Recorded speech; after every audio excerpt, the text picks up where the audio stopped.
Shalom, selamat pagi, salam sejahtera di dalam nama Tuhan Yesus. Nah, pagi hari ini kita akan kembali mendengarkan kebenaran firman Tuhan yang menuntun, memimpin langkah-langkah kita. Nah, kita akan lanjutkan pembelajaran kita dari Injil Matius pasal yang kedua. Nah, kemarin saya sudah membahas bagaimana di dalam kemanusiaannya Yesus telah mengabdikan hidupnya untuk melakukan kehendak Allah, di mana tidak semua kehendak Allah itu cocok dan sesuai dengan keinginan kita.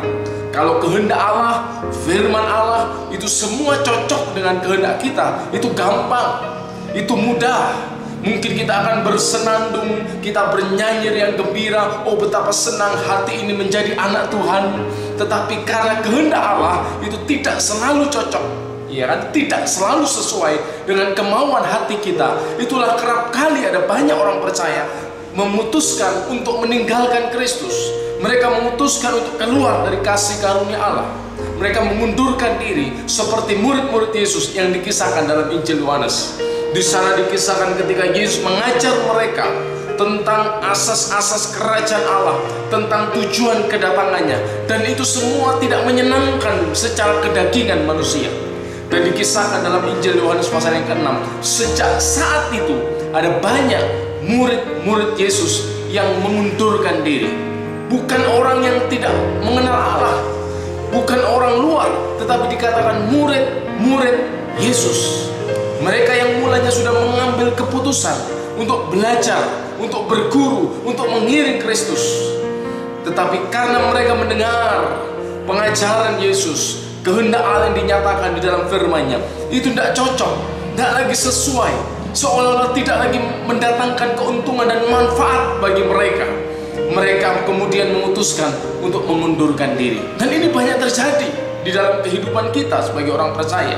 Karena itu Kristus mengajarkan, kita baca di dalam Injil Matius kemarin, sejak awal kelahirannya, di dalam pelayanannya, dalam penyalipan, kematian, sampai kebangkitan dan kenaikannya ke surga, itu seluruhnya dalam rangka menggenapi nubuatan di dalam kitab para nabi. Dengan lain kata, seluruh hidup Yesus dia abdikan, dia dedikasikan untuk menggenapkan firman Allah, dengan makna untuk melakukan kehendak Allah, untuk taat kepada firman Allah. Walaupun itu tidak cocok, saudara. Kita bisa melihat di dalam doanya di Taman Getsemani, ya Bapa, sekiranya mungkin lalukanlah cawan ini daripadaku. Bahwa kita secara natur kemanusiaan kita emoh dengan rasa sakit. Siapa orang yang mau mengalami kesakitan, baik itu sakit secara jasmani maupun sakit secara jiwa, sakit secara batin. Mungkin ia ditipu, ya kan? Mungkin ia dikhianati, mungkin ia diperlakukan tidak adil. Itu rasa sakit secara jiwa, secara emosional. Bisa juga rasa sakit secara jasmania. Mungkin ia diperlakukan dengan tidak baik, disiksa, dianiaya. Tidak ada seorang pun yang waras yang suka mengalami kondisi keadaan demikian. Karena itu dalam kemanusiaannya Yesus memberikan teladan bagaimana jika kehendak Allah itu tidak sesuai dengan kehendak kita sebagai manusia. Di Taman Getsemani ia berdoa, sekiranya mungkin lalukanlah cawan ini daripadaku, tetapi bukan kehendakku, tapi kehendakmu yang jadi. Nah, ini yang harus menjadi pola, menjadi teladan kehidupan kita sebagai orang percaya. Bagaimana seandainya firman-Nya, bagaimana seandainya kehendaknya itu tidak sesuai dengan kehendak kita. Ketika dikatakan jalan Tuhan itu bukan jalan kita, masihkah kita mau menempuhnya? Kalau dikatakan itu jalan salib, dikatakan oleh Yesus, bukankah Mesias sebelum masuk kepada kemuliaannya, ia harus mengalami segala penderitaannya. Secara manusia seperti dikatakan Petrus, ketika Yesus mengajar bahwa Mesias akan dianiaya, ia akan diserahkan ke tangan tua-tua agama Yahudi, ke bangsa lain, yakni orang Roma, dan ia disalibkan dan mati, tetapi bangkit pada hari yang ketiga. Petrus yang mendengar itu, ia merasa apa yang disampaikan oleh Kristus ini sesuatu yang tidak cocok, sesuatu yang tidak sesuai dengan kehendak hatinya. Petrus tidak ingin penderitaan dialami oleh Kristus. Tetapi Yesus katakan Mesias itu harus mengalami penderitaannya sebelum ia masuk ke dalam kemuliaannya. Bagaimana kalau kita dituntun oleh Allah, bukan hanya kita sampai ke padang rumput yang hijau, ke air yang tenang, Tetapi kadang sang gembala agung itu bisa membawa domba-domba itu melewati lembah-lembah kekelaman. Tetapi pada saat yang sama dalam kitab Mazmur, di sana dinyatakan, aku tidak takut, kata domba itu, karena tongkatmu, karena gadamu itu ada bersama-sama dengan aku. Ada pelajaran yang luar biasa yang bisa kita renungkan, bisa kita pelajari, dan harus kita taat kepada kehendak Allah, meskipun itu tidak sesuai, tidak cocok. Karena itu kemarin saya katakan, dengan kekuatan kemanusiaan kita semata-mata kita tidak mampu. Kita membutuhkan kekuatan Allah. Seperti Yesus yang memberikan teladan di Taman Getsemani itu, ia berdoa, ia berseru di dalam kemanusiaannya itu, meminta kekuatan penopangan supaya dimampukan. Kita lihat tokoh-tokoh iman yang lain, bagaimana ketika Paulus mengalami aniaya, ia berseru kepada Allah, meminta kekuatan Tuhan, dan semua dimampukan karena kekuatan Allah, bukan kekuatan mereka sendiri. Demikian juga dengan kita, saudara. Tidak mungkin kita mampu melakukan kehendak Allah tanpa memperoleh penopangan dari Tuhan. Nah, pada pagi hari ini kita akan kembali belajar dalam Injil Matius pasal yang kedua, ayat yang ke-23. Kemarin sudah kita baca, tetapi kita akan membaca kembali pada pagi hari ini. Injil Matius pasal yang kedua, ayat yang ke-23. Setibanya di sana, ia pun tinggal di sebuah kota yang bernama Nazaret. Hal itu terjadi supaya genaplah firman yang disampaikan oleh nabi-nabi bahwa ia akan disebut orang Nazaret. Nah, sepulang dari Mesir, Yusuf membawa Maria dan Yesus tinggal di sebuah kota di daerah Galilea yang bernama Nazaret, sebuah kota kecil, sebuah kota yang tidak populer, bahkan memiliki reputasi yang kurang baik di kalangan orang-orang Yahudi, secara khusus mereka yang tinggal di Yudea. Saudara pernah membaca mungkin pernyataan Nathanael ketika mendengar dari rekannya tentang Mesias yang akan datang itu. Dari mana ia datang? Yesus dari Nazaret. Kemudian Nathanael seolah-olah merendahkan, seolah-olah mempertanyakan. Kalau kita lihat di dalam Injil Yohanes pasal yang pertama, ayat yang ke-46. Injil Yohanes pasal yang pertama ayat 46, atau kita baca dari ayat yang ke-45. Filipus bertemu dengan Nathanael dan berkata kepadanya, kami telah menemukan dia yang disebut oleh Musa dalam kitab Taurat dan oleh para nabi, yaitu Yesus anak Yusuf dari Nazaret. Ayat 46, kata Nathanael kepadanya, mungkinkah sesuatu yang baik itu datang dari Nazaret? Nah, ini sebuah cara untuk merendahkan kota Nazaret yang dikenal memiliki reputasi yang tidak baik. Tetapi pertanyaannya, kenapa Tuhan dalam kehendak dan rencananya mengizinkan Mesias tinggal di sana, besar di sana, sehingga ia mendapat sebutan sebagai Yesus dari Nazaret? Nah, semua ini telah dirancang oleh Tuhan sebenarnya untuk menyindir, untuk menegur sikap dan kelakuan orang-orang Yahudi yang menolak Mesias, sang sumber kehidupan itu sendiri. Itu gambaran direndahkan. Kita tahu di dalam Injil Yohanes pasal yang pertama, ayat yang ke-11 dikatakan, ia datang kepada milik kepunyaannya, tetapi orang-orang kepunyaannya itu tidak menerima dia. Nah, ini sesuatu yang sangat ironis, saudara. Ia sang pencipta, sang sumber hidup, datang kepada milik kepunyaannya, datang kepada ciptaannya, bukan untuk menghukum mereka, bukan untuk menyengsarakan mereka, tetapi untuk menyelamatkan, untuk memberikan hidup, untuk memberkati. Tetapi ironisnya, justru milik kepunyaannya itu menolak dia. Nah, ini sebuah sindiran dari Tuhan, Mesias Yesus dari Nazaret. Sebuah tempat yang terkesan direndahkan, yang diremehkan. Nah, Tuhan dalam kematahuannya sudah mampu melihat bahwa memang orang-orang Yahudi menolak sang Mesias Yesus Kristus. Dalam nubuat Nabi Yesaya pasal yang ke-53, Yesaya pasal yang ke-53 misalnya, ayat yang ketiga, ia dihina dan dihindari orang, seorang yang penuh kesengsaraan dan yang biasa menderita kesakitan. Ia sangat dihina sehingga orang menutup mukanya terhadap dia, dan bagi kita pun dia tidak masuk hitungan. Nah, ini nubuatan tentang sang Mesias yang mengalami penderitaan. Ia dihina, ia tidak masuk hitungan. Mesias yang seharusnya datang membawa hidup, yang ia disambut, diterima dengan baik, tetapi kita malah menolak dia. Ini sesuatu yang ironis. Dalam kitab Petrus dikatakan Yesus adalah batu penjuru yang dibuang oleh tukang-tukang bangunan. Padahal batu penjuru itu ada sesuatu yang sangat penting dalam sebuah bangunan, tetapi justru hal yang penting itu ditolak, hal yang penting itu dibuang. Yesus adalah pribadi yang begitu penting dalam hidup orang percaya. Ia sentral dalam hidup kita sebagai pengikut Kristus. Tetapi berapa banyak kerap kali kita menolak dia. Mungkin tidak secara lisan kita lakukan itu, tetapi dengan sikap perbuatan kita yang tidak taat pada firman-Nya, itu sama saja kita menolak dia. Dan kita tidak sadar itu. Orang-orang Yahudi tidak menyadari itu. Mereka telah menolak dia, sang sumber hidup.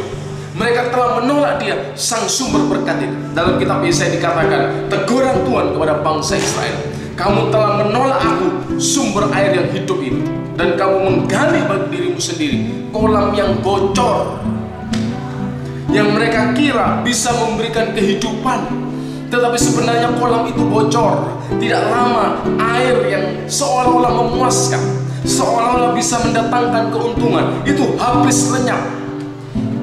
Tuhan sebagai sumber kehidupan yang tidak pernah surut airnya, yang tidak pernah habis airnya, tetapi justru ditolak. Itulah kondisi keberadaan manusia yang Tuhan mengingatkan melalui pernyataan Yesus sebagai orang Nazaret untuk kita mewaspadai.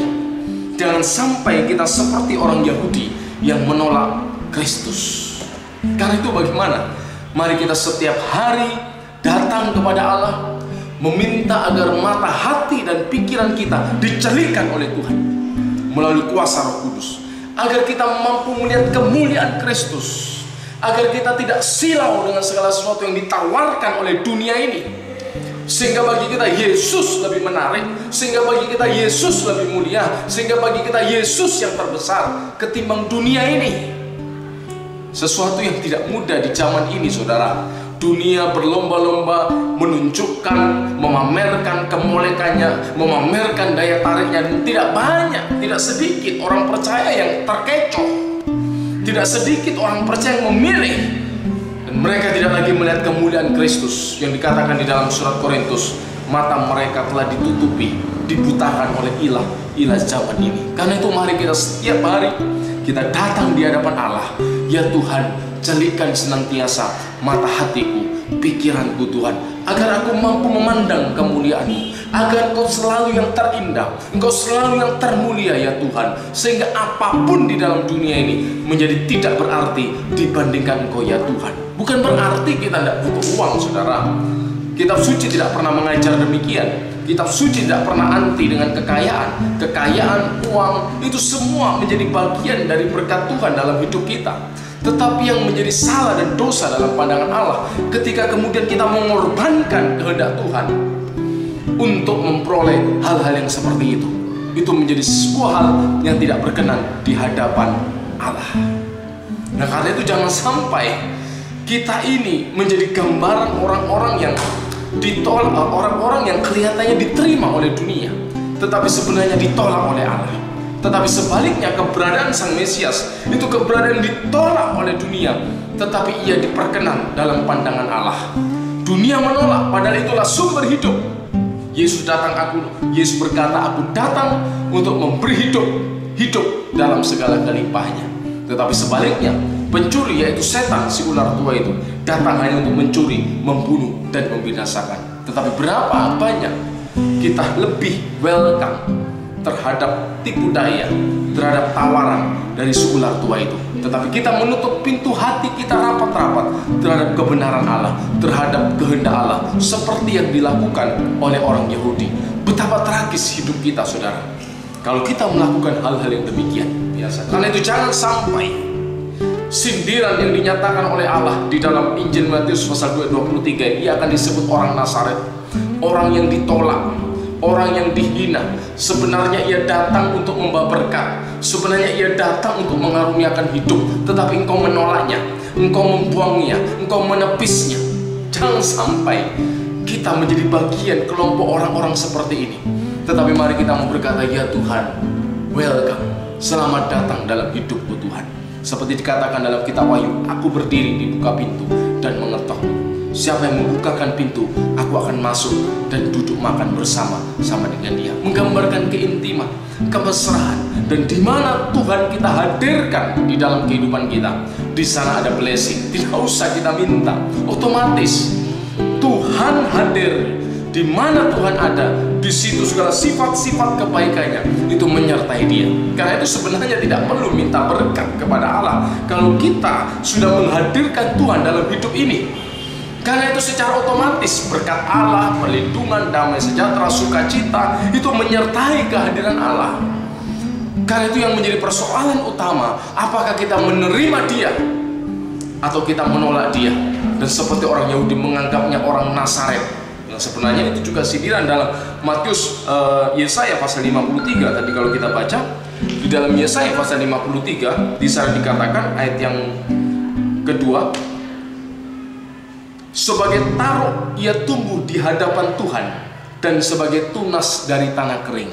Tunas dari tanah kering, kata tunas itu neser dalam bahasa Ibrani, mirip dengan kata Nazaret. Ini semacam permainan kata. Yesus tunas dari tanah kering, tetapi ia ditolak, ia dihina. Padahal di tanah kering itu tidak mungkin ada kehidupan, ya kan? Tetapi digambarkan di tanah kering, di mana tidak ada kehidupan, di situ tunas muncul. Itu lambang harapan yang baru. Yesus adalah harapan bagi umat manusia. Tetapi ironisnya, dia ditolak. Orang-orang tidak welcome, orang-orang tidak menerima dia. Karena itu jangan sekali lagi kita termasuk bagian dari kelompok orang-orang ini. Kita mau menerima dia dengan segala konsekuensi. Siapa yang mau mengikut aku dan menjadi muridku, ia harus menyangkal dirinya dan memikul salibnya. Kiranya kebenaran firman Tuhan ini menjadi berkat, mengingatkan, memotivasi kita untuk kita kembali meneruskan segala motivasi kita dalam mengiring Kristus. Amin. Mari kita berdoa. Bapa Surgawi, terima kasih buat firman-Mu Tuhan yang sudah mengajar kami, menegur kami, bahkan menguatkan, menghibur kami. Tolong kami untuk kami hidup melakukan kehendak Allah dalam segala sesuatunya ya Tuhan, dengan kekuatan, kemampuan yang bekerja di dalam kami. Hamba serahkan seluruh jemaat-Mu dalam segala aktivitas pekerjaan mereka hari ini. Kiranya Tuhan senantiasa menyertai mereka. Dalam nama Yesus kami berdoa dan mengucap syukur. Amin. Tuhan Yesus memberkati.